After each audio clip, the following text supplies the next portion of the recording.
Perfect इलेक्ट्रॉनिक्सचे संपूर्ण automatic auto lecture bell आणि ऑटो राष्ट्रगीत प्लेअर सिस्टीम शाळा कॉलेजसाठी अत्यंत उपयुक्त. उत्पादक perfect electronics MIDC Wai. Free डेमोसाठी संपर्क 98 222 41 255. सरांची ओळख करतोय मी, करून देतोय.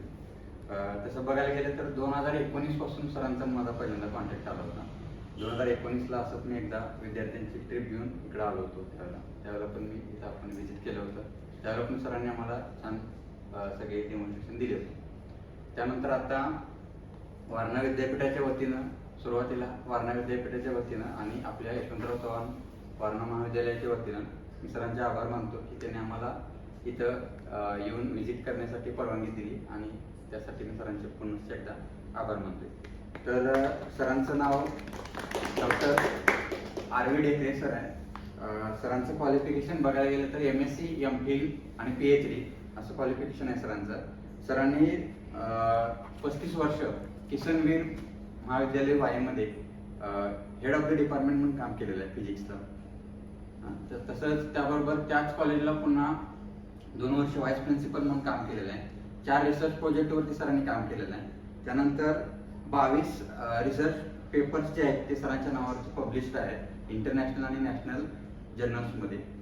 त्यानंतर सरांनी एक रिसर्च पेपर प्रेझेंटेड केलेला आहे ज्याचे atomic 3 phase motor driver in हाँगकाँगमध्ये सरांनी हा एक रिसर्च पेपर प्रेझेंट केलेला आहे.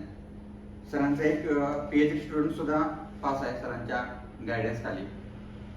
त्यानंतर सर 31/5/2016 रिटायर झाले आणि त्यानंतर सरांनी स्वतःचे इन्स्टिट्यूट किंवा परफेक्ट इलेक्ट्रॉनिक्स उभा केलेला आहे आणि त्याचं सर CEO आहे, चीफ एक्झिक्युटिव्ह ऑफिसर आहे. सरांनी BOS मेंबरमध्ये सुद्धा काम केलेलं आहे, म्हणजे जो सिलेबस डिझाईन करायचं काम केलं जातं विद्यापीठामध्ये बोर्ड ऑफ स्टडीजचा, तर त्याचं सुद्धा सरांनी काम केलेलं आहे ॲज अ मेंबर म्हणून. आणि आपल्या विद्यापीठामध्ये पण सर BOS चे मेंबर होते, म्हणजे शिवाजी विद्यापीठामध्ये. शिवाजी विद्यापीठ तसंच नाही, त्याबद्दल मला असं सांगायचं आहे, मी रेग्युलर सर्व्हिसमध्ये असताना बोर्ड ऑफ स्टडीमध्ये नव्हतो. इंडस्ट्रीमध्ये आल्यानंतर माझे YouTube चॅनल पाहून 4 ऑटोनॉमस कॉलेजनं मला ऑफर दिली, तुम्ही ॲज अ इंडस्ट्री रिप्रेझेंटेटिव्ह म्हणून बोर्ड ऑफ स्टडीमध्ये काम करा. म्हणजे आता पहिलं वर्ष माझं चालू झालं, अजून मला 5 वर्ष काम आहे. 5 वर्षासाठी बॉडी असते. एक शिवाजी युनिव्हर्सिटी आहे, सोलापूर युनिव्हर्सिटी आहे आणि 4 ऑटोनॉमस कॉलेज आहे, जसं KVP कॉलेज आहे, YC आहे असं.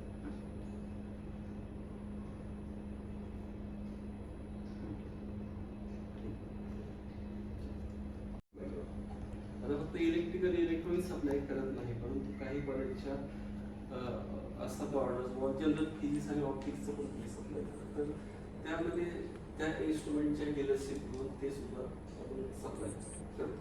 ही एक ॲक्टिव्हिटीज आहे. दुसरं automatic lecture bell system for school and college. Lecture झालं की बेल ऑटोमॅटिक वाजते. आता पूर्वी कसं होतं की टाईम बघितली कोण शिपाई बेल मारला मॅन्युअल, परंतु हे मी डेव्हलप केलं प्रत्यक्ष ऑटोमॅटिक लेक्चर बेल सिस्टीम 1995 साली. ते कसं डेव्हलप केलं मी सांगतो. मी कॉलेजला प्राध्यापक असताना प्राचार्यांच्या केबिनमध्ये मी होतो आणि 2 प्राध्यापकाची भांडणं आली. एका प्राध्यापकाने दुसऱ्या प्राध्यापकाला घेऊन आले आणि ते प्राध्यापक म्हणजे ते सरांनी 10 मिनिटं वर्गावर तसंच थांबले. माझा तास मी मला बाहेर थांबावं लागलं, लवकर आले नाहीत बाहेर. तर ते प्राचार्य सांगत होते. प्राचार्य म्हणजे तुम्ही तुमचं घड्याळ व्यवस्थित लावलं असेल, घड्याळ लावून. आणि हे पहिले सर म्हणत होते की जे तक्रार करणार की माझं घड्याळ बरोबर आहे, घड्याळ. ते पण सर म्हणते माझ्या घड्याप्रमाणे बरोबर बाहेर. तर मग सर शांत आहोत, म्हणजे करू काहीतरी आपण. शिपायला मी सांगितलं वेळेवर बेल द्यायला, कारण बेल वेळेवर देत नसेल शिपाई. ते झाल्यानंतर प्राचार्यांना म्हणलं थिओरिटिकलच आयडिया दिली मला. हे टाईम स्विच हे जे दिसतं असं डिजिटल टाईम स्विच मार्केटला नवीनच आले, पेटेंटेड प्रॉडक्ट, त्याचं वर्किंग वगैरे सगळं समजून घेतलं होतं. आणि मोनोस्टेबलची ॲक्शन मला माहिती आहे. मोनोस्टेबल मल्टिवेटर, त्याला रिले कसं लावायचं, म्हणजे बटन दाबलं की LED थोडा वेळ लागणार, विजणार, म्हणजे तर रिले लावू शकतो. हे थिओरिटिकल नॉलेज मला होतं. मी डायरेक्ट प्राचार्य हा प्रॉब्लेम मिटवायचा असेल तर म्हणजे बेल सिस्टीम तयार करून ऑटोमॅटिक वाजेल शिपायला काय म्हणतात. करू शकतो म्हणजे लागा म्हणजे आम्हाला काय खर्च होईल ते सांगा म्हणजे ते 1995 साली प्रॉडक्ट बनवलेला ते अजून चालू आहे आणि त्याच्यानंतर जवळ 4,500 स्कूल कॉलेजला बसवले रयत शिक्षण संस्थेच्या ऑथराईज डीलरशिपच होत्या. नंतर मोदी सरकार ज्यावेळेस आलं त्यावेळेस तिने असं एक निवेदन काढलं की प्रत्येक स्कूल कॉलेजला राष्ट्रगीत हे म्हटलंच पाहिजे. तुमच्या कॉलेज चालू आहे का राष्ट्रगीत? पण चालू होतं परत आता पण ते नियमाप्रमाणे रेग्युलर दररोज म्हटलं पाहिजे. मग हे मी बघितलं त्या प्राचार्याने एका प्रदेवाला काम दिलं हे म्हणजे सीडी होती त्यावेळेस ते तुम्ही जायचं अमेरिका चालू करायचं अनाऊन्समेंट करायची राष्ट्रगीतासाठी उभे राहा म्हणून आणि मग सीडी लावायची प्ले करायचं आणि नंतर अमेरिका बंद करून असं दररोजचं प्रोसेस तुम्हाला करावं लागेल.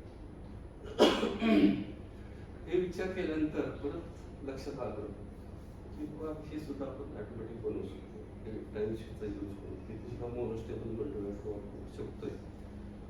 तर मग आता समजा आमची बाहेर मार्केटमध्ये आहे आता आपण समजा पेन ड्राईव्ह अगोदर लावलं पेन ड्राईव्ह लावल्यानंतर समजा एकच गाणं जनगणमन टाकलं तर ते पहिल्यापासून गीत आपल्याला माहिती आहे बरोबर.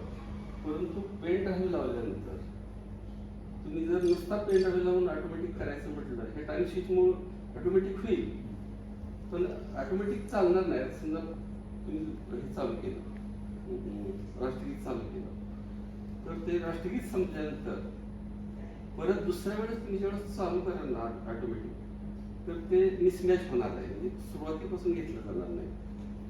तर त्यासाठी मग आयडिया काय केली आता हे जे आहे तर हे जे कार्ड डेव्हलप केलं त्याच्यात सुद्धा डबल मोनोस्टेबल मॉडरेट 2,545 2 रिले वापरलेले आहेत. मग हे कार्ड त्याच्यात इंटरफेस केलेलं आहे आणि हे टाइम स्विच इथं बसवलेलं आहे. तसंच टाइम स्विच प्रोग्रामेबल ज्यात पाहिजे ते टाइम दिलं की त्याप्रमाणे ऍक्टिवेट होणार.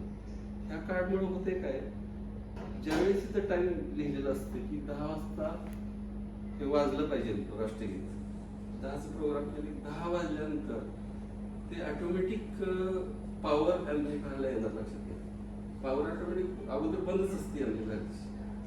पॉवर आल्यानंतर खन आवाज येत होता 10 सेकंद स्पीकर मधून मोठ्याने आणि लगेच लेडीच्या प्रोफेशनल साऊंड मध्ये असं ऐकवलं जातं की सर्वांनी राष्ट्रगीतासाठी उभे राहा असं अनाऊन्समेंट केली जाते आपण आणि लगेच जनगणमन चालू.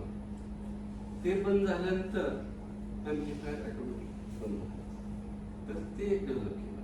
नंतर सिक्युरिटी सिस्टीम डेव्हलप केली आणि परत आर्डिनो बेस्डचे प्रोडक्ट आहेत प्रोग्राम बेस्ड C++ मध्ये प्रोग्राम करून आपण प्रोजेक्ट कुठलं पण करू शकतो.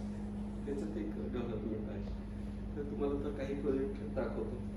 सुरुवातीला मग राष्ट्रगीत जे आहे त्याच्या हे सुरू होण्यापूर्वी तुम्हाला त्याचं सांगतो ते PCB एक्सप्रेस PCB नावाचं म्हणजे सॉफ्टवेअर आहे ते तुम्हाला पण मिळू शकतं. त्याचा यूज करून PCB बनवलं जातं.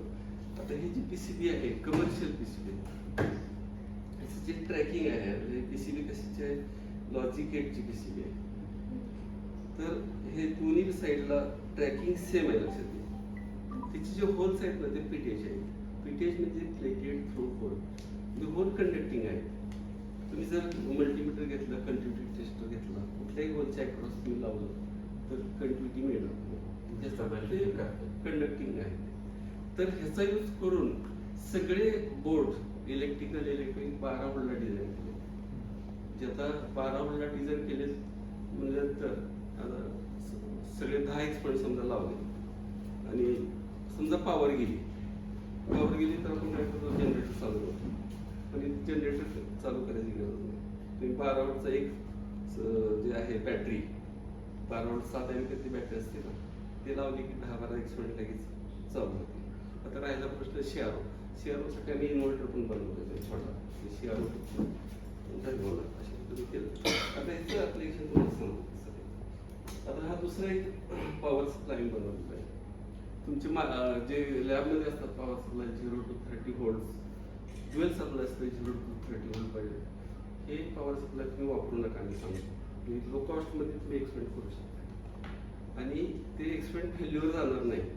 आता बऱ्याच वेळा समजा तुम्ही ॲम्प्लिफायरचं एक्सपेंड करायला सांगितलं विद्यार्थ्यांना आणि प्राध्यापकाने तुम्हाला सांगितलं असतं की बाबा ॲम्प्लिफायर 9 व्होल्टचं सप्लाय ॲडजस्ट करायचा आणि मग त्याचे कॅरेक्टरिस्टिक्स घ्यायच्या, बरोबर, इनपुट आउटपुट त्याचा गेन करायचा.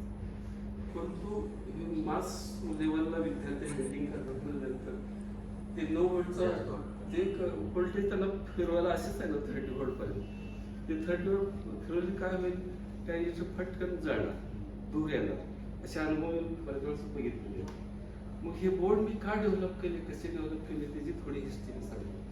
2007ला मी HOD फिजिक्सला असल्यामुळं मला प्रिन्सिपलनं सांगितलं तर तुमचा टर्न आहे, तुम्ही एक UGC वर्कशॉप घ्या. मग स्टेट लेवलचं UGC वर्कशॉप घ्यायचं तर कुठलं घ्यायचं. मग मला जे प्रॉब्लेम जाणवत होते की बाबा मला PC बद्दल थोडं नॉलेज माहिती होतं. मग डबल साईड PC जर वापरून प्रत्येक एक्सपेरिमेंटला आपण असं केलं तर आपण एक्सपेरिमेंट क्विक करू शकतो. विद्यार्थ्याचा वेळ जाणार नाही, प्राध्यापकाचा वेळ जाणार नाही, विद्यार्थी सॅटिस्फाईड होतील. मग मी ही आयडिया जी आहे UGCला सांगितली. त्या प्रपोजलला असं नाव दिलं होतं how to simplify electrical and electronic experimental boards. तर ह्याच्या अंडर मी 1 लाख रुपये द्या म्हणलं होतं. 2 दिवसाचं वर्कशॉप ठेवतो आणि प्राध्यापकांना आसपास कॉलेज, सायन्स कॉलेज, इंजिनिअरिंग कॉलेजच्या प्राध्यापकाला बोलवून ते दाखवलं. मला 80,000 त्यासाठी मिळालं. मग त्यामध्ये एक साधारण 20 एक्सपेरिमेंट डेव्हलप केले असेल PC लॅबमध्ये सेट केले. मग पहिल्या दिवशी इनॉग्रेशनचा कार्यक्रम झाला. पुणे युनिव्हर्सिटीतले इलेक्ट्रॉनिक सायन्सचे हेड साईग्राम सर हेड त्यांना बोलवलं. प्रोग्राम सुरू होण्यापूर्वी त्यांना लॅबमधनं फिरवून आणलं आणि मग त्यांना खूप आवडलं. मला ते कौतुक केलं. सेकंड डेला इलेक्ट्रॉनिक्स डिपार्टमेंट शिवाजी युनिव्हर्सिटी इलेक्ट्रॉनिकचे सावंत सर HOD. सेकंड डेला पण त्यांना ते दाखवलं, त्यांनाही खूप आवडलं. दोघांनी माझं भरपूर कौतुक केलं. त्यातनं मग माझं प्रोफेशनल आहे. तर हे PCB कसं वर्क होते, बेनिफिट्स मागच्या सेमला तुमच्या सिलेबस टाइमवर लॉजिकल PCB दाखवली. 4 बिट बायनरी ॲडर म्हणून आहे चालू करतो. ते 4 बिट बायनरी ॲडर आहे. आता हे 12 व्होल्टचं पोर्ट आहे. डिजिटल IC मध्ये 5 व्होल्ट लागतं ना. मग इथं आम्ही 0 5 व्होल्टचं टाकलं. 12 व्होल्टचं 5 व्होल्टचं कन्व्हर्शन केलं. आता हे 4 बिट बायनरी ॲडर म्हणजे 2 BCD इनपुटची बेरीज केली. BCD इनपुट म्हणजे काय, बायनरी कोडेड डेसिमल, बरोबर. BCD म्हणजे ह्याचं वेटेज जे आहे त्याचं 1, 2, 4, 8 असं वेटेज असतं. आणि हे झालं एक BCD आणि दुसरं BCD हे दुसरं BCD त्याचं वेटेज 1, 2, 4 आणि 8 ते दुसरं BCD झालं. आणि आउटपुट सुद्धा BCDच आहे. 4 एलईडी लावले. त्याला LSB असतं, याला LSB इकडं, LSB इकडे, इथं LSB इकडं, LSB इकडं. LSB म्हणजे this significant bit, most significant bit गेलं ना. हां, इथं LSB, इथं LSB. त्याचं वेटेज बघा 1, 2, 4, 8. आता मी 0 हे ज्यावेळेस 4 स्विचेस खाली टाकतो त्या BCD इनपुट हे सगळे 0 झाले. आउटपुट सुद्धा 0 झालं.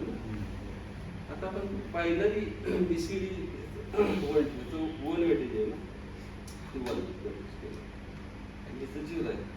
म्हणजे 1 + 0 1च ना, तर ह्याचं वेटेज 1 आहे, ते 1 लागतं. आता ह्याचं वेटेज सुद्धा 1 आहे. ते जर आपण बायनरी 1ला ठेवलं तर किती होईल, मग टोटल 2 होईल ना. 2 होईल म्हणजे हा एलिट लागला, बरोबर.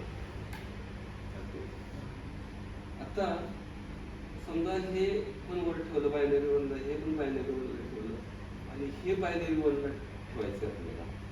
मग किती होईल टोटल, डेसिमल मध्ये टोटल किती होईल, 1 + 1 2 झालं. याचं वेटेज 2 आहे आणि 2 जर बायनरी 1ला ठेवलं तर टोटल काउंट किती होईल, 4 होईल ना. 4 मग हिचं बघायचं, हिचं वेटेज 1 2 4 म्हणजे हा एलिमेंट आला पाहिजे ना, मग हे लागते आता समजा हे तिन्ही आपण वर ठेवले 1 2 3 हे पण वर ठेवायचे, म्हणजे इथले किती झाले 1 + 2 3 झाले आणि इथलं 1 4 झालं. हे याचं 2 वेटेज आहे, हे वर टाकलं तर 6 होईल ना. 6 म्हणल्यानंतर कुठले एलिमेंट लागतील, सेकंड आणि थर्ड लागतील. बरोबर. आता बघा त्याला 4 बीट पाहायला घ्यायला ते अशा पद्धतीने एक्सपेरिमेंट केलं जातं. आता ह्याचं दुसरं महत्त्वाचं तुम्हाला सांगतो, ते जे आहे अडॅप्टर मार्केटला हे रेग्युलेटेड 12 व्होल्ट सप्लाय मार्केटमध्ये तुम्हाला असं अवेलेबल असतात असं दिसेल पाहिल्याबरोबर असतात, परंतु ते रेग्युलेटेड नसतं. समजा तुम्ही 12 व्होल्टचा अडॅप्टर मार्केटला मागवला आणि त्याला तुम्ही स्टडी केला, इनपुटला डिमोस्टॅट लावला, 170 व्होल्टला जर लावलं इनपुट दिलं तर 12 व्होल्टचा अडॅप्टर तुम्हाला 9 व्होल्ट आहे आणि डिमोस्टॅटचं व्होल्टेज 270 व्होल्ट इनपुटला दिलं तर तुम्हाला आउटपुट व्होल्टेज त्या अडॅप्टरचं 16 व्होल्ट आहे. म्हणजे 9 ते 16 व्होल्ट व्हॅरी होते व्होल्टेज फ्लक्च्युएशनमुळे. आम्ही काय केलं, याच्या आउटपुटला 7812चा रेग्युलेट लावला, म्हणजे 170 ते 270 व्हॅरी करा, आउटपुट 12 व्होल्टच मिळाला. त्यामुळे ते 12 व्होल्ट सप्लाय असला की परफेक्ट एक्सपेक्ट होणार. सगळे एक्सपेक्ट 12 व्होल्टला डेव्हलप केलं. त्यामुळे सिंगल सप्लाय कॉस्टली हे 10,000 15,000 12 सप्लाय तर 15,000 पर्यंत असतं तिथे ती वापरायची गरज नाही. याची आम्ही किती 300 रुपये फक्त घेतो. आता दुसऱ्याचं ॲप्लिकेशन, एखाद्याने ठरवलं की हा एक्सपेरिमेंट बंद पडायचा, तुम्ही ट्रॅक समजा इथे कट केले, बाय सम मीन्स नाही द्यायचा वापर करून ट्रॅक कट केले, एक्सपेरिमेंट बंद पडेल असं वाटतं तुम्हाला? ऑब्विसली सगळेजण म्हणतात हा बंद पडणार, ट्रॅक एक बंद पडणार, परंतु जे ट्रॅक वरनं जे दिसतात ना ते खालनं सुद्धा सेम ट्रॅक आहे, काय बदल नाही. आणि जे होल्स जे आहेत ते कंडक्टिंग अगोदर सांगितलं, त्यामुळे 100% ट्रॅक तुम्ही कट केलं नाही एक्सपेरिमेंट बंद पडेल. त्यामुळे एक टाइम तुम्ही एक्सपेरिमेंटल बोर्ड घेतला की वर्षानुवर्ष तुम्ही वापरू शकता. आता काही प्राध्यापक म्हणतात की बाबा विद्यार्थ्यांनी मग इतका वेळ काय करायचं की तुमचा एक्सपेरिमेंट लगेच संपलं 10-15 मिनिट, मग तुम्ही ट्रेसिंग देऊ शकता किंवा तुम्ही LED बाहेर लावायला सांगू शकता. तुम्ही सगळे कट केले, समजा इलेक्ट्रॉनिक कॉम्पोनंट कट करून तिथं सोल्डर करायला सांगा, मेकॅनिकलवर तुम्ही वाढवू शकता.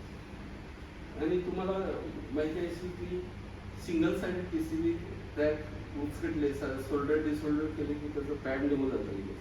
तर हे डबल साइड PCB आहे, PTH आहे.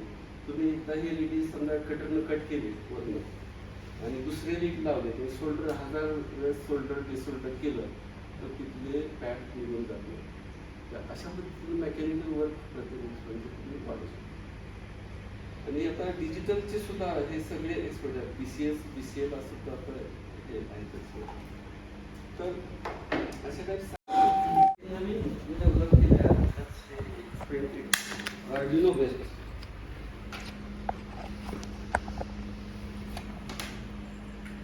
हा आर्डिनो बोर्ड आहे, रास्पबेरी पाय आणि आर्डिनो बोर्ड, आर्डिनो युनो ऐकलंय का? ते प्रोग्राम C++ मध्ये म्हणजे प्रोग्राम लिहून पाहिजे ते ॲप्लिकेशन करू शकतो. आता एखादा ॲप्लिकेशन मध्ये की सगळे कंपोनंटला घ्यायचं असतं आणि मग ते तयार होणार, परंतु एक सिंगल आर्डिनो बोर्ड लाखो ॲप्लिकेशन आपल्याला मिळतात, जसं प्रोग्राम लिहिल तसं.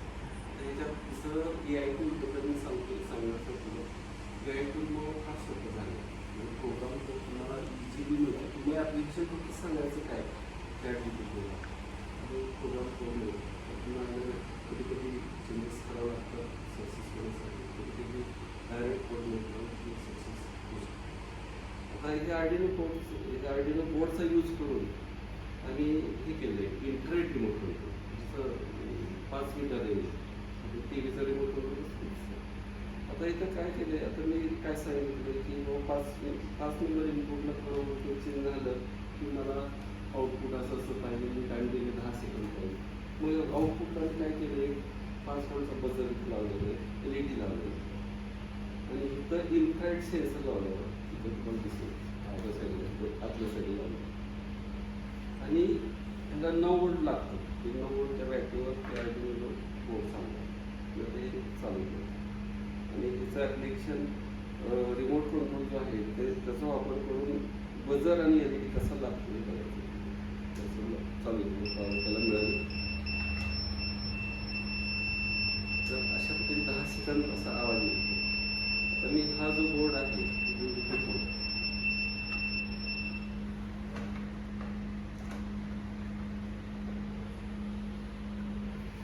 आणि हा रिमोट कंट्रोल आहे. रिमोट कंट्रोल कुठले पण चालतात मार्केटमध्ये असतात रिमोट कंट्रोल असतात. इन्फ्रारेडचा फक्त पल्स तिथं पडला की लगेच सेन्स होतो.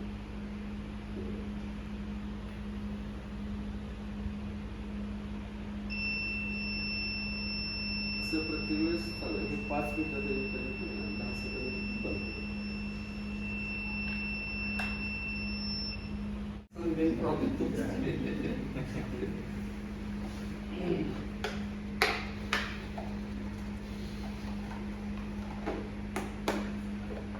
बरं नेक्स्ट जे आहे प्रॉडक्ट हे प्रोग्रामेबल सिंगल फेज मोटर टायमरचं युनिट आहे.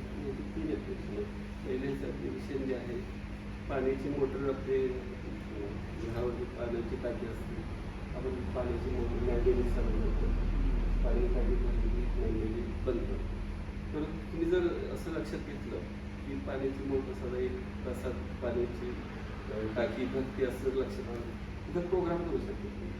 प्रोग्राम हे प्रोग्राममध्ये काही फार अवघड. प्रोग्राम जर मी समजावून सांगितलं का शिकायला येईल 2 मिनिटात त्याला सुद्धा समजतं प्रोग्राम कसं करायचं. ऑन आणि ऑफचं टायमिंग ते बाहेरचं असतं. आता ते घरामध्ये सेट टाईम कसं असतं. आता समजा 1 तासात टाकी भरायची आपल्याला मोटरचं जे आहे सिंगल फेजची मोटर तुम्ही लावू शकता. त्यालाच ते आपल्याला बंद आहे. समजा 8ला मोटर ऑटोमॅटिक चालू झाली पाहिजे 9ला बंद झाली पाहिजे.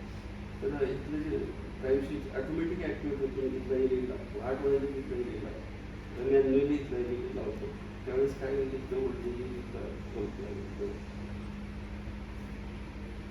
तो मोटर चालू आहे 8ला. आणि दुसरं टायमिंग ऑफ टायमिंग म्हणून असतात म्हणजे आपण त्याचा यूज करू. 9चं टायमिंग ऑफच्या पुढे घ्यायचं. तर 9 वाजल्या की ते ॲटोमॅटिक बंद. जर LED बंद झाला की म्हणजे मोटर बंद. तर अशा पद्धतीनं ॲटोमॅटिक पाण्याची टाकी ती भरू शकते. त्याचा मेंटेनन्स होऊ शकतो. दुसरं ॲप्लिकेशन याचं असं आहे सिक्युरिटी सिस्टीम. त्या 16 टाईम ड्युरेशन याच्यात पाठवायचं. जे टॉर्च लॅम्प हा जो लॅम्प आहे टॉर्च लॅम्पला जोडायचं आणि टायमिंग पाहायचं. टॉर्च लॅम्प तुम्ही काय करता जनरली संध्याकाळी 6:30 वाजले की मॅन्युअली स्विच ऑन करता. 11 वाजता झोपणं करून 11ला बंद करतो. पण ते बंदच राहतं बरोबर. तर ह्याचं सिक्युरिटी सिस्टम वापर करायचं असेल तर त्याच्या टायमिंग करायचं. पहिलं 1 टायमिंगला 6:30चं संध्याकाळी टायमिंग झालं ऑन. दुसरं ऑफ टायमिंग 11चं करायचं 11ला बंद. नंतर 11:30ला ऑन टायमिंग करायचं. परत चालू परत 12ला बंद. असं तुम्ही अर्ध्या तासाचं टायमिंग ड्युरेशन करू शकता. आणि पूर्ण प्रोग्राम करायला 1-5 मिनिटं पण लागत नाही. सगळं म्हणजे 16 टायमिंग ड्युरेशन टाकण्याचं. मग चोरी करताना काय विचार करतो फोर्स लॅम्प दिसतोय लागतोय त्यासाठी पूर्ण जागा पूर्ण गाडीच करायला. कारण झोपायला जवळ अर्धा-पाऊण तास तर जाऊ शकतो. त्यामुळं ही रिस्क घ्यायला नाही. चोरी होण्याची पॉसिबिलिटी कधी असते माहिती आहे साधारण 2 ते 3.5. तर 2 ते 3.5 मध्ये 15 मिनिटाचं टाईम ड्युरेशन असतं प्रोग्राम. 15 मिनिटाला बंद ऑन होईल परत चालू ऑन होईल. चोर ते धाडस करायला जरी चोराला इन केस समजलं किंवा असं ॲटोमॅटिक असते परंतु समजणार कसं ॲटोमॅटिक आहे का नाही. आता ज्याला घरात एंट्री ज्याला अलाउड आहे त्यालाच फक्त माहिती असणार. परंतु बाहेरचा चोर असेल तर ते धाडस करणार नाही. सिक्युरिटी सिस्टम वापर करणार. परत उन्हाळ्यात एक तिसरं ॲप्लिकेशन असं आहे जास्तीत जास्त पाणी काढण्यासाठी पंप मोटर पंप असतो ना सिंगल फेज किंवा 3 फेज सुद्धा तिथे तुम्ही हे टाईमशीट वापरू शकता.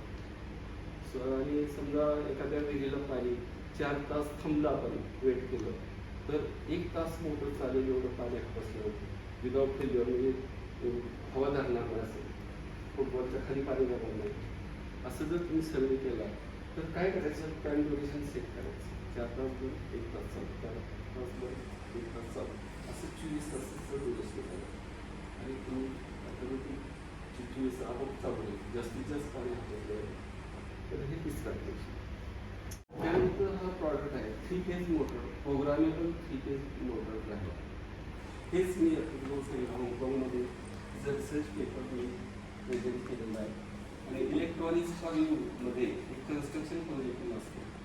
कन्स्ट्रक्शन प्रोजेक्टमध्ये फुल टेक्नॉलॉजी प्रसिद्धी केली 2015 ऑगस्टच्या 2015 फुल 3-4 पीस ते वापरले तसं. तर आता हे ह्याच्यात आयडिया काय केलेली असते तिथं सुद्धा मोनोस्टेबल मल्टिवेटर वापरलेली असते. मोनोस्टेबल मल्टिवेटर रिले आउटपुटला लावलेले. आता मला माहिती आहे की 3 फेज मोटर शेतामध्ये असते बरोबर तिथे स्टार्ट असतो हिरवं बटन दाबले की मोटर चालू होती लाल बटन दाबले की मोटर बंद होती. हिरवं बटन आपण दाबतो ह्याचा अर्थ काय करतो त्याची जी 2 टर्मिनल असते शॉर्ट करतो एका पट्टीने थोडा वेळ शॉर्ट केली की आपला रिले ॲक्टिव्हेट होऊन 3 लाईन्स पुढं पास होतात मोटर चालू होतं. आणि स्टॉप स्विच दाबतो म्हणजे काय करतो की ते 2 वायरचं कनेक्शन डिस्कनेक्ट होतं त्यातली एक वायर असेल म्हणजे पुश टू ऑफ स्विच म्हणून असतं ते असं दाबलं की 2 वायरचं कनेक्शन डिस्कनेक्ट होतं. मग आता इथे 2 पोर्ट दिलेत बघा इथे स्टार्ट स्विच आणि इथं स्टॉप स्विच.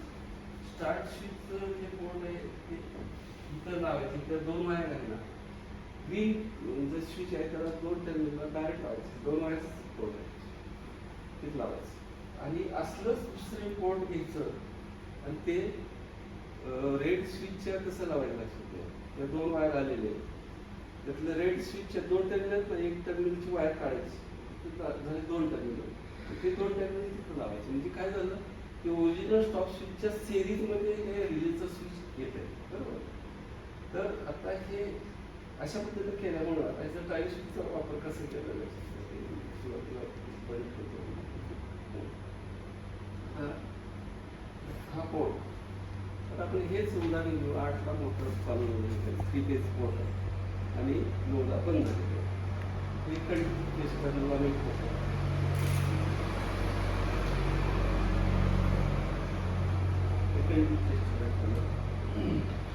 आता 8चं टायमिंग ह्याच्यात भरायचं म्हणजे 9चा टायमिंग ह्या टाईम दोन्ही ह्याच्यात रिअल टाईम क्लॉक आहे. तर 8 वाजले आहे की इथला LED लागतो आणि LED लागल्यानंतर ह्याच्यातलं कंटिन्यू टेस्टरचा आवाज आला तुम्हाला दिसतो म्हणजे रिले आपला ॲक्टिवेट होऊन ह्या 2 वायरमध्ये कंटिन्यू केली ह्याचा अर्थ ह्या 2 वायरमध्ये ग्रीन स्विच लागलेली म्हणजे ग्रीन स्विच दाबल्यासारखं ॲक्ट पाहिजे म्हणजे LED लागेपर्यंत हे दाबतो हे 5 सेकंदात बंद होईल म्हणजे हिरवं बटन दाबून धरले आणि आता सोडलं म्हणजे मोटर स्टार्ट झाली बरोबर. आता 9 वाजता काय दिलं आता मी लावतो आता तुम्हाला सांगितलं इथलं जो बोर्ड आहे त्या रेड स्विचच्या सिरीजमध्ये लावायचं बरोबर. मग सिरीजमध्ये लावलं तर मोटर स्टार्ट झालेली आहे ऑलरेडी स्टार्ट झाले म्हटल्यानंतर त्याचं लिंक होती नाही त्यामुळं कंटिन्यू हे आवाज दिला तिथं बसवली आणि मोटर चालूच राहिली. त्या सिरीजमध्ये हे कनेक्शन दिलेलं आहे त्या रिलेचं. आता ज्यावेळेस 9 असतील 9 वाजता की तिथला इलेक्ट लागेल तिथला लागला की दुसरा मोनोस्टेबल मल्टिवेटर ॲक्ट होईल आणि रिले ऑन करेल आणि मग हे कसं डिस्कनेक्ट 5 सेकंदासाठी हे बंद राहील परत चालू 5 सेकंद बंद झाली म्हणजे आपली मोटर बंद झाली. आता परत जरी आवाज आला तर स्टार्टर बंदच राहणार ना. तर हे आयडिया सिक्युरिटी सिस्टम एक डेव्हलप केली मोबाईलने बसवलेलं किंवा 2 9 वरचं सिम बसवलेलं इलेक्ट्रॉनिक सर्किट आहे एक स्पीकर एक मोठा बदलचा आवाज येत असतो. 9-18 व्होल्टवर चालणार आहे आणि याला एक स्विच लावलेला आहे. म्हणजे याला एक शटर सिक्युरिटी सिस्टीम, ज्याच्या दुकानात शटर आहे तर शटर कुठून चोरी करतात, ती चोरी होऊ नये करायचं असते. आता हे कसं इन्स्टॉल करायचं ते सांगतो. आता समजा मी दुकानात आहे आणि तुम्ही दुकानाच्या बाहेर आहे, ते शटर मी असं समजा खाली वरून असं इथपर्यंत घेतलं. इथं जे 2 होल 6 होल आहेत तर इथले कॉर्नरचे 2 होल, इकडचे कॉर्नरचे 2 होल असं लावायचे, मार्किंग करायचं, ड्रिलिंग 4 होल काढायचे, फिक्स करायचं. शटरचं खालचं एज इथपर्यंत आहे, बरोबर. आता इथे एक स्विच आहे बघा, लक्षात घ्या. असं दाबलं, ज्यावेळेस मला हे करायचं आहे, बाहेर दुकान बंद करायचं, हे स्विच जे आहे, आता आपली बॅटरी डिस्चार्ज झालेली आहे, हे स्विच हे करणार, पिल्ली काढणार आणि बाहेर येणार, शटर लावणार. शटर लावल्यानंतर काय होईल, हा रॉड दाबला जाणार आणि मी कुलूप लावून जाणार. 5 मिनटं त्याला टाईम दिलेली आहे. 5 मिनिटात सिस्टीम ॲक्टिवेट होईल. आवाज काय करणार नाही, पण आतनं ते ॲक्टिवेट होणार. कारण कन्व्हर्शन पद्धतीचं कमी आहे. आत एक मोबाईल आहे, त्या मोबाईलमध्ये 2 नंबर सेव्ह करायची फॅसिलिटी आहे. समजा पहिला नंबर माझा नंबर सेव्ह केलेला आहे आणि दुसरा नंबर माझ्या मुलाचा नंबर सेव्ह केला समजा. तर अनोळखी पर्सन आला चोरी करायला, त्यांनी शटर उचकटलं. शटर उचकटल्यानंतर काय होईल, खाली सरफेस झालेलं आहे, ते रिलीज होईल. रिलीज झाले की पहिल्यांदा जोरात सायरनचा आवाज येईल. चोर काय करेल, मेन स्विच बंद करायला प्रयत्न करेल, परंतु तिथं सप्लाय व्होल्टेजचा काही संबंध नाही, ते बॅटरीवर आहे. काही केल्याने ते आवाज बंदच होणार, मग त्याने आवाज दिला. सायमल्टेनियसली मला लगेच डायल होणार, माझा नंबर सेव्ह असल्यामुळे तिथं लिहिलं जाणार सिक्युरिटी सिस्टीममध्ये आणि मी अलर्ट पाहिजे तिथं केलं. समजा माझा मोबाईल नंबर सायलेंट मोडला, मी मोबाईल ठेवला असेल तर लगेच ही सिस्टीम काय करेल, दुसरा सेकंड नंबर काय करेल माझ्या मुलाला, आणि अशा पद्धतीने आपण अलर्ट राहू शकतो. दुसरं ही एक डिजिटल मीटर आणि एक डेव्हलप अशा पद्धतीने आमची आयडिया आहे. तुम्हाला माहिती आहे, हे मल्टीमीटर मार्केटला मिळतात, बरोबर. पण हे सगळे मल्टीमीटर समजा ट्रान्झिस्टर कॅरेक्टरिस्टिक्स एक्सपेक्ट करायचं असेल तर इनपुटला मायक्रोमीटर लागले, 0 to 2000 मायक्रोमीटरचं इनपुट लागले, नंतर मिलिअम्पियर 0 to 20 मिलिअम्पियरचं लागले, तर 2 व्होल्ट मीटर 0 to 20 व्होल्टची 2 मीटर लागले. मग आता ट्रान्झिस्टर कॅरेक्टरिस्टिक्ससाठी एक्सपेक्ट करायला असे 4 मल्टीमीटर आपण दिले विद्यार्थ्यांना प्रोक्सी, तर किती त्रासदायक होईल. विद्यार्थ्यांना असेच आहे, स्विच रोटेट करायचा. मग ह्या पद्धतीनं मल्टीमीटर खराब होतं, तुमचा वेळ जातो, विद्यार्थ्यांचा वेळ जातो, प्राध्यापकाचा वेळ जातो. वेळ वाचवण्यासाठी आम्ही काय केलं, तर ट्रान्झिस्टर कॅरेक्टरिस्टिक्सचा बोर्ड आता हे जे आहे 0 to 20 व्होल्टचा तयार केला. आम्ही काय केलं, हे मधलं जो रोटरी स्विच हे काढून टाकलेला आहे, वरच्या साईड येत होतं ना, ते कट करून आम्ही बसवलेलं आहे. म्हणजे आम्ही सेटिंग आपलं जे रेंज आहे ना, ते सेटिंग 0 to 20 व्होल्टला सेट केलं आहे. आणि मग तर आमचं ह्याच्यातलं नवीन काय, तर डेस्कटॉप आम्हाला बनवायचं असं ठेवलं की हे बसलं राहील बरोबर. आणि ह्याला हे कॅबिनेटचं मेटलचं डिझाईन हे करून घेतलेलं आहे, ते पावडर कोटिंग केलेलं आहे. तर मल्टीमीटर अडकायचं, 2 स्क्रू तर फिट करायचे, हे मला डिस्प्लेवर दिसतं.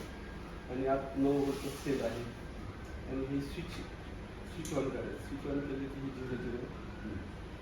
आता ही जी बोर्ड आहे कुठं बसवायची, तर आता तुम्हाला जी बोर्ड दाखवतो ना, ट्रान्झिस्टरची असा बोर्ड असेल, तिथं 2 व्होल्टमीटरचे 2 पोर्ट असतील आणि मिलिमीटर आणि मायक्रोमीटरचे 2 पोर्ट असतील.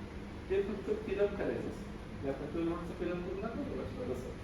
आणि त्याला 2 पोर्ट असतात, इनपुट आणि आउटपुट. 2 पोर्ट केलं की बेस करंट खाली होतो, कलेक्टर व्होल्टेज खाली होतं, कलेक्ट करंट बेस करंट घेऊन ट्रान्सफर करायचं. अलेक्साने तुम्हाला माहिती आहे, ऐकून अलेक्साला पण काय प्रश्न विचारलं तर उत्तर देतो. हे AI टूल आहे. AI टूल म्हणजे ChatGPT. मी किती जण वापरला, हातवर करा. ChatGPTचा वापर किती जण करतात तुम्ही? 1, 2, 3. Very good. मग मला सांगा, कुठली पण इन्फॉर्मेशन पाहिजे असेल तर गुगल सर्चला आपण जर लिहिलं तर इन्फॉर्मेशन मिळतेच. ChatGPT पण मिळते. फरक काय मला सांगितलं त्याच्याबद्दल. आता ओम्स लॉ आपण लिहिलं, ओम्स लॉ लिहिलं गुगल सर्चला. ओम्स लॉ म्हटल्यानंतर तुम्हाला इन्फॉर्मेशन ओम्स लॉ वेगळ्या पद्धतीने एक्सप्लेन केलेले, वेगवेगळ्या लेखकांनी एक्सप्लेन केलेले, कारण थोडेफार व्हेरिएशन असलेले पण मिनिंग सेम असलेले ते असे वेगळे बघायला मिळते गुगल सर्चला. आणि इकडं ChatGPTला एक म्हणजे एकच ओम्स लॉ स्टँडर्ड डिफिनेशन, बरोबर. मग आता ह्याला गुगल सर्चला आपण आर्टिफिशियल इंटेलिजन्स म्हणत नाही, परंतु ChatGPTला आर्टिफिशियल इंटेलिजन्स का सांगितलं. बरं, आता ह्याचा उत्तरच लक्षात घ्या. आता ओम्स लॉ बद्दल सांगितलं, दोन्हीला दिलं, दोन्ही तुम्हाला त्याच्याप्रमाणे उत्तरं मिळाली. आता दुसरा प्रश्न दोघांना असं विचारायचं, what are the application of it. लक्षात घ्या, what are the application of it. It म्हणजे ओम्स लॉ. पण तिथं आता मी गुगल सर्चला समजा लिहिलं what are the application of it, Google सर्चला काहीच समजणार नाही, तो काय रँडम काय पण दाखवेल. परंतु ChatGPT मेमरीत ठेवतो अगोदरचा काय प्रश्न विचारलेला आहे, आणि इट म्हणल्यानंतर तो समजणार ओम्स लॉ बद्दल विचारलेला तो बरोबर ओम्स लॉचा प्रश्न लक्षात. तर त्यामुळेच त्याला आर्टिफिशियल इंटेलिजन्स होतं. ChatGPT फार छान आहे, जे वापरत नाही तुम्ही ते लोड करा, काही प्रश्न विचारत नाही. ChatGPT वापरता खरं यायचा वापर करून माझी डेव्हलपमेंट खूप झालेली आहे खरं. Arduino बेसचे प्रॉडक्ट आहे, कॉलेजला पण मी देतो. तर एआयचा वापर खूप आहे. माझा रेडीमेड कोड मिळतो तुम्हाला, कुठलं पण ॲप्लिकेशन सांगा पण त्यांच्या भाषेत सांगावं लागतं. तुमचं इनपुट फक्त लॉजिक तुम्हाला समजलं पाहिजे, ते Arduino बोर्डचं फंक्शन वर्किंग समजलं पाहिजे काय करायचं.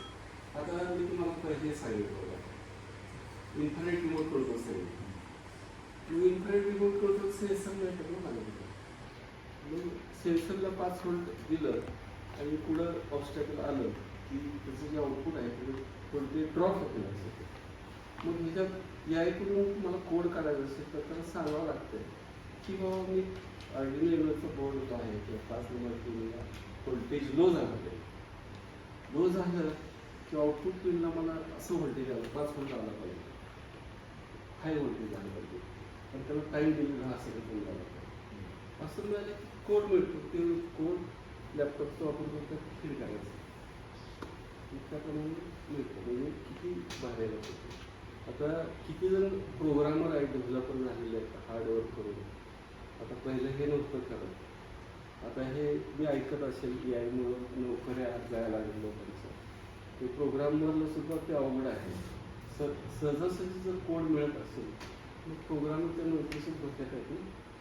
आता तुम्हाला आणखी सांगतो यायचा उपयोग, तुम्ही सुद्धा इन्स्पायर होईल. त्याच्या कंपनीचं असं मॉडेल बनणार आहे, बॅटरी फुल चार्ज आहे पण स्क्रीन येत नाही.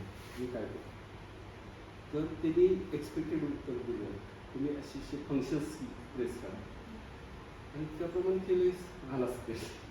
म्हणजे किती बाहेर आहे. म्हणजे तुम्ही अशा पद्धतीनं ChatGPTचा वापर करून मला तर खरं तर माझं लाईफ हे आता आहे ना आनंदी मी कशामुळे आहे माहिती. आता हे कुठला पण कोड मला मिळेल तर मला Arduino बेस मला व्होल्टेज स्टॅबिलायझर बनायचं. मग व्होल्टेज स्टॅबिलायझर बनवायचं म्हणजे कम्प्युटर सर्किट लागतं ना. मी ट्रान्झिस्टरचा यूज करून कम्प्युटर सर्किट केले. मग मी यायला विचारलं की बाबा Arduino Uno ॲज ए Arduino Uno ॲज ए कम्पॅरेटर मला यूज करायचं तर कुठल्या पिन्स वापरल्या पाहिजे. तर त्याला डिजिटल पिन्स आणि अनॉलॉग पिन्स असतात ना. मग 2 इनपुट्स त्याला लागतात.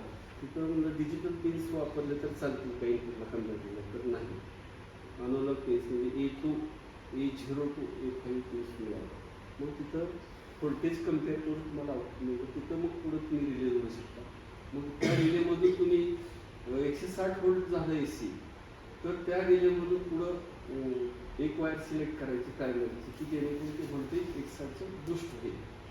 अशा पद्धतीने ते आपलं ते पण मी आत्ता बघितलं बसल्या बसल्या असं नवीन नवीन डोकी तुम्ही बघत बस एक आनंद मिळतो तुम्ही. तर ते AI तुम्ही ज्यांनी वापरत नाही चॅट GPT तुम्ही वापरा. तर हे मला सांगायचं अलेक्सा अलेक्सा छोटा ह्याच्यात अलेक्सा म्हणून ते बॉल लागतो ते Timer for how long? Alexa stop. उल्लेख तुझं नाव घेतले की ते बोलला. ते 5 व्होल्टवर चालतं. इलेक्ट्रॉनिक सर्किटरी आहे. त्याला वायफाय फॅसिलिटी आहे. 5 व्होल्टचा वायफाय फॅसिलिटी असल्यामुळे तिथं आमचा BSNLचं सर्व्हर आहे. सर्व्हर असल्यामुळं नेटच्या माध्यमातून जगात कुठं काय चाललेलं आहे हे सगळं मला समजतं.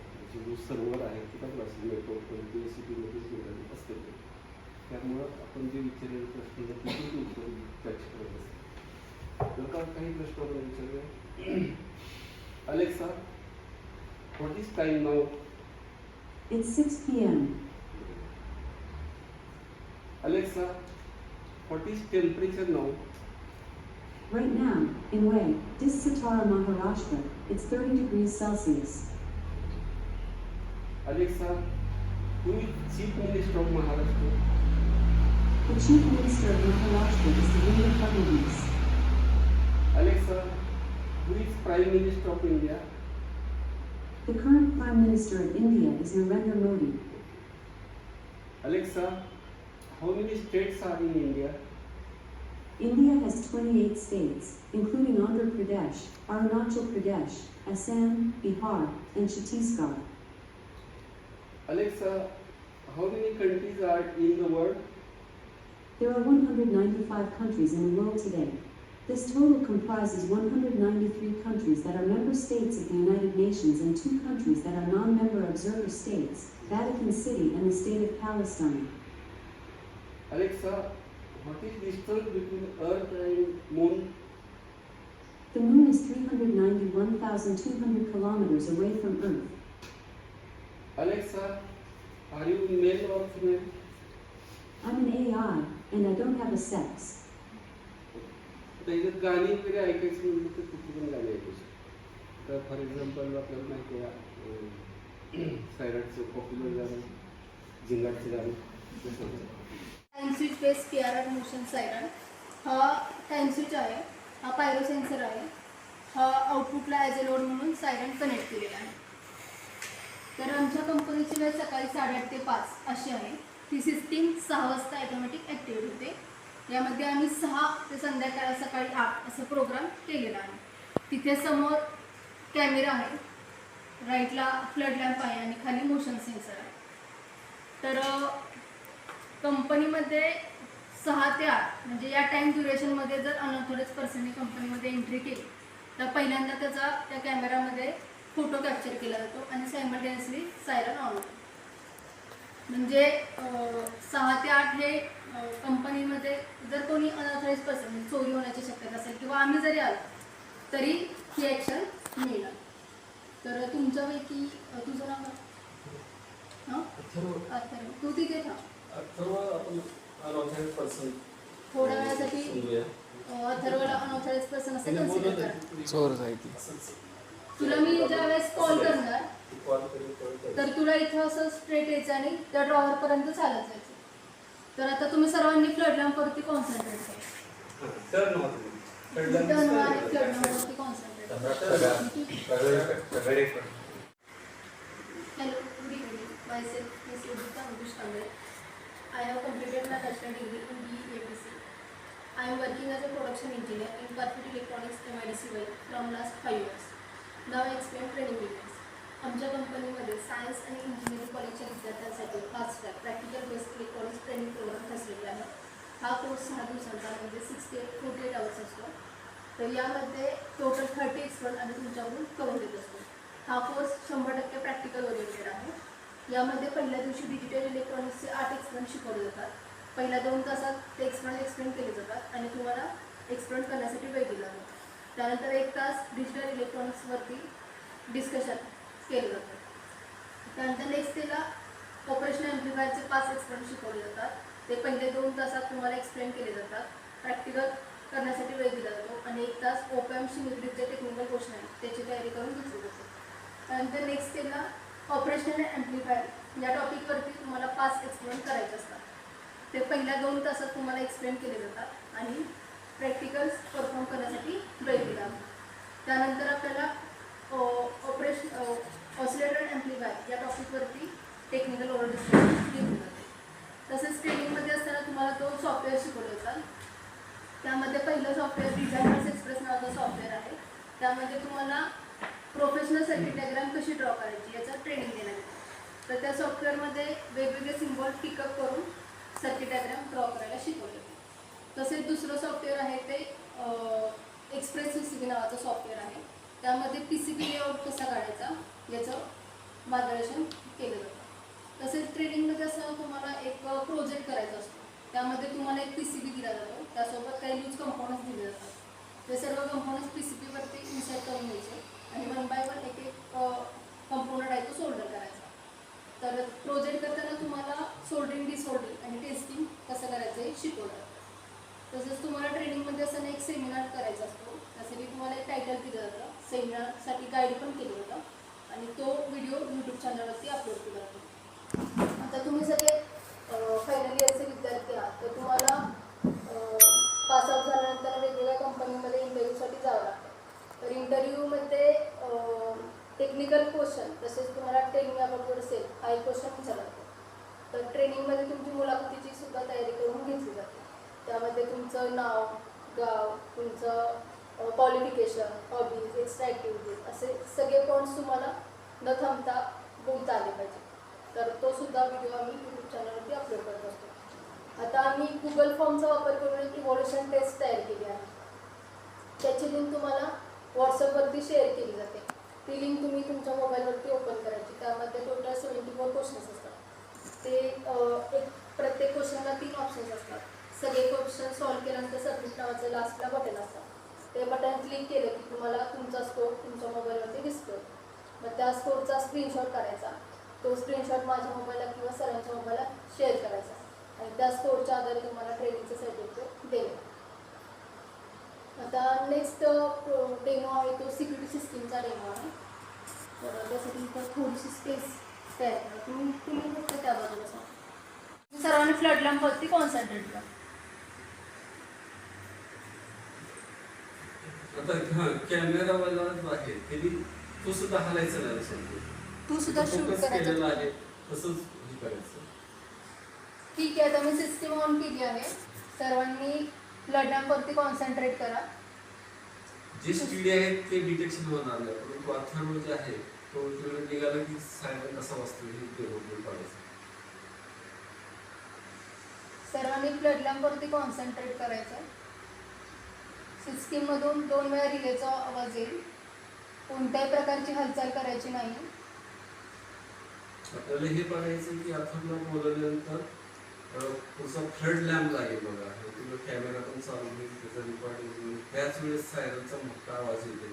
ही ॲक्शन तुम्ही बघायची. अजून साधारण 20 सेकंद सर्वांनी स्टेडी थांबा. स्टेडी थांबल्यानंतर फ्लड लॅम्प लागला बघा. तो तर हलते. हलू नका अजिबात. हात जरी हल्ला तरी मग आपल्याला वर्किंग बरोबर होणार नाही. शांत राहा. सर्वांनी स्टेडी थांबायचं आहे. त्यांनी थोड्याच वेळात अथर्वला कॉल करेल.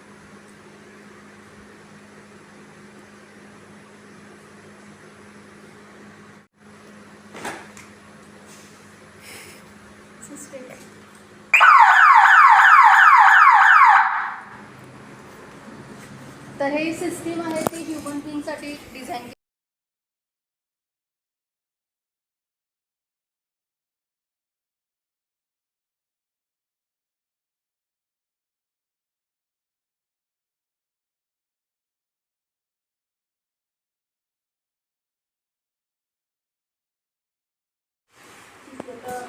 Last ट्रान्सफॉर्मॅटिंग machine. ही एक ट्रान्सफॉर्मॅटिंग मशीन आहे. तर इथं सध्या प्रायमरी वायंडिंगचं काम सुरू आहे. तर हा 24 व्होल्ट पॉवर ट्रान्सफॉर्मर डिझाईन केलेला आहे. हे काउंटर आहे, तर यावरती आपल्याला नंबर ऑफ टन्स किती झाले हे डिस्प्ले होतं. त्यानंतर इथे DC मोटर कनेक्ट केली आहे, खाली फूड स्विच आहे. तर इथून आम्ही प्रायमरीची वायर आहे ती काढून घेतली आहे. इथे टेन्शनर आहे, तर टेन्शन सेट केलेलं आहे आणि प्रायमरी वायरिंगचं काम सुरू केलं आहे. तर प्रायमरी वायरिंगसाठी 45 गेजची वायर यूज केली जाते आणि सेकंडरी वायरिंगसाठी 34 गेजची वायर यूज केली जाते. तर याच्यामध्ये ट्रान्सफॉर्मर बनवण्यासाठी एका बॉबिनचा वापर केला जातो. या बॉबिनच्या एका बाजूला प्रायमरीसाठी 2 वायर्स काढून घेतल्या आहेत आणि सेकंडरीसाठी 3 वायर्स काढून घेतल्या आहेत. ही मिडल वायर आहे ती सेंटर वायरसाठी आहे. तर याच्यामध्ये आम्ही प्रायमरीसाठी नंबर ऑफ टन्स 5000 दिले आहे, सेकंडरीसाठी 400 + 400 असे टोटल 800 नंबर ऑफ टन्स दिले आहे. तर आता कंप्लीट झाल्यानंतर ना बॉबिन अशा स्वरूपाची दिसते. तर यामध्ये मी प्रायमरीसाठी 5000 नंबर ऑफ टन्स घेतले आहेत आणि सेकंडरीसाठी 800 नंबर ऑफ टन्स घेतलेले आहेत. आता आपल्याला याच्यामध्ये मी आता वायंडिंगचं काम कंप्लीट केलं आहे. तर आपल्याला हे ट्रान्सफॉर्मर लॅमिनेट करायचं आहे. ते लॅमिनेट करण्यासाठी आपल्याला 2 प्लेट्सचा वापर करायचा असतो, E टाईप आणि I टाईप प्लेट्स. तर या E टाईप प्लेट्स आहे, दुसरी आहे ती I टाईप प्लेट आहे. तर ही E आणि I टाईप प्लेट सुरुवातीला आपल्याला अल्टरनेट बसवून घ्यायचं आहे. तर इथे मी E टाईप प्लेट लावून दाखवतो. त्या पूर्ण बॉबिनमध्ये आपल्याला E टाईप प्लेट बसवून घ्यायची आहे. आता या 2 प्लेट्सच्या मध्ये जो गॅप शिल्लक राहिला आहे तिथं आपल्याला I टाईप प्लेट लावायची आणि ज्यावेळेस आपल्याला ते लॅमिनेट करून झाला की मला ट्रान्सफॉर्मर अशा स्वरूपाचा. तर हा स्टेप डाऊन ट्रान्सफॉर्मर आहे आणि पॉवर सप्लायमध्ये सुद्धा हाच ट्रान्सफॉर्मरचा यूज करतो. त्यासोबत बेस सिस्टीममध्ये सुद्धा गॅस ट्रान्सफॉर्मरचा यूज करतो.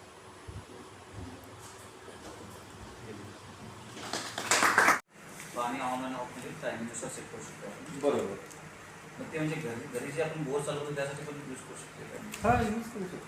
त्यामध्ये सपोज फॉर एक्झाम्पल ऑलरेडी टाकी जे आहे ते हाफ भरलेले असेल हां तर ते पाण्याकडे हाफ टाकी भरायचं आहे. हां त्या बरोबर. टायमिंग सेट करून म्हणजे त्याचा काही होणार नाही. ते चांगलं. ऑटोमॅटिक स्कॅन वगैरे कसं काय हां, चांगला प्रश्न विचारला. ह्याच्यात कसं काय करायचं असतं, पूर्ण टाकी बनायच्या 3/4 भरेपर्यंतच टाईम काउंट करायचा आपण. ओव्हरफ्लो पण झालं नाही. रेग्युलर तुमचं पाण्याचं युटिलायझेशन हे कॉन्स्टंट राहिलं पाहिजे. तुम्ही समजा गावी गेलं तर तुम्हाला ते सिस्टीम बंदच करावं लागेल. तुमचं जर इरेग्युलर असं एका दिवशी पाणी कमी वापरलं, एका दिवशी जास्त वापरलं असं झालं तर ते चालू नाही. त्यासाठी वॉटर लेवल इंडिकेटर वापरलं. हां, त्यासाठीच 3/4 पाणी भरेपर्यंत शिकायचं. कधी कधी 3/4 पेक्षा जास्त पाण्याची लेवल जाऊ शकते. असं टाईम त्याप्रमाणे सेट करायचं की जेणेकरून ते मेंटेनन्स होईल. चांगला ते वॉटर लेवल इंडिकेटर आणि हे आपण असं कॉम्बाईन केलं. वॉटर लेवल इंडिकेटर आहेच की. वॉटर लेवल इंडिकेटरमध्ये काय केलं जातं, कोप सोडलं जातं. परत ड्रायरनची फॅसिलिटी असते त्यामध्ये. लोअर चौकच्या खाली पाण्याची लेवल ते पण आपलं काय फिजिक्समध्ये झालं का ते? माझं PhD पॉवर इलेक्ट्रॉनिक्स. खरं तर माझं मी काय केलं होतं, माझे रिसर्च UGC रिसर्च प्रोजेक्ट होतो. म्हणजे PhDला ॲडमिशन घेण्यापूर्वीच माझे रिसर्च पेपर माझे पब्लिश करायचे इलेक्ट्रॉनिक्स फॉर्ममध्ये. आणि माझं इथलं वर्किंग चालू होतं आणि इन्व्हर्टर युपीएसवर माझं वर्क चालू होतं. ही माझं 50 हर्ट्झ सायनवेव्ह इन्व्हर्टर सर्किट माझं पब्लिश झालं. आणि मग त्याच्या आधारे मी विचार केला की आपण मग त्यावेळेस आता PhDसाठी एक्झाममध्ये काय झालं, मी पुणे युनिव्हर्सिटीमध्ये इन्स्ट्रुमेंटेशन डिपार्टमेंट आहे. त्या डिपार्टमेंटला म्हणजे वेगळ्या डिपार्टमेंटला भेटले, फिजिक्स डिपार्टमेंट भेटले. तर माझं प्रवास असं इन्व्हर्टर चालू आहे. किंवा सायन्स आपलं पब्लिश केलेलं आहे किंवा मला UPSCमध्ये बनवायचं असं फिजिक्स एक मॅडमनं मला सांगितलं की हे तुमचं आहे इन्स्ट्रुमेंटेशन डिपार्टमेंट छान इन्स्ट्रुमेंटेशनचे हेड फडके सर आहेत, त्यांना भेटतात ते गाईड करू शकतो. तर त्यांना मी सांगितलं माझी प्रोसिजर असं आहे, माझी इंडिपेंडंट वर्क आहे. मला जर तुम्ही गाईड करून घेतलं, तुम्ही जर मला गाईड नका तर मी माझं इंडिपेंडंट वर्क माझ्या कंपनीमध्ये करू शकतो. म्हणजे ते मला फेलोशिप मिळाली, एमफिलला पण मिळाली, PhD पण मिळाली. फेलोशिप म्हणजे काय, पूर्ण मला पगार असावा. माझ्या ठिकाणी दुसरा बिल्डिंग माझं तिथंही पगार केला. असे 2 वर्ष मला एमफिल आणि PhDसाठी लागलं. त्यामुळे मी तिथं थांबवली, कंपनीवर प्लस तिथं लॅबमध्ये थांबून ते वर्क केलं. आणि इलेक्ट्रॉनिक्स फॉर्ममध्ये प्रसिद्ध झाले माझं UPSचं सांगितलं 4 ते 5 पेजेसचं वापरलं. त्याच्या आधारे केलं. खडके सरांचं हे वर्क नव्हतं समजा, पण मग मी इंडिपेंडंट करायला डोळ्यांच्या ऑफिस करून घेतलं. पण मग आता त्याचे टेक्नॉलॉजी किंवा इनोव्हेटर इतिहासमध्ये मला कोणी जोडून द्या कस्टमर त्यांच्याकडे फोन आले की त्यांच्याशी बोला. टेक्नॉलॉजीसुद्धा ते बातम्या बघा तरी चांगलं, बातम्यावर शिकले बघणं गरजेचं आहे. तर तो अननेसरी तुम्ही टाईमपास करून क्रिकेटसाठी किती गरजेचं असतं आणि जे क्रिकेट बघत नाही त्याला उलट ते लोक वेळात काढतात. तुम्हाला काहीच माहिती नाही घेतलं असं पण मला म्हणलेलं. तर टेक्निकली टेक्निकली MW ट्रान्समिटर बनवतात. आपण इथं बोललं की रेडिओमध्ये आवाज येतो. खरं माझा बिझनेस त्याच्यामुळे झाला. MSCला मला लकीली मला एक ट्रान्समिटरचा ऑसिलेटरचा एक्सपेरिमेंट झाला. त्यात एक्सपेरिमेंट असा होता की बाबा ऑसिलेटर बिल्ड करायचा आणि मग मला सिग्नल इनपुट द्यायचं. मी साईडला रेडिओ ठरवला होता की ट्यून करून तुम्हाला सहजसहजी जमत होतं. तर ते मला माहिती आहे इनपुट त्याचे क्रिटिकल फीडबॅक बरोबर ॲडजस्ट झाला तरच ते बरोबर सक्सेसफुल करून लागले. माझं प्रॅक्टिकलला पहिला नंबर आहे आणि थिअरीमध्ये ती सगळं नंबर MSCला. तर हे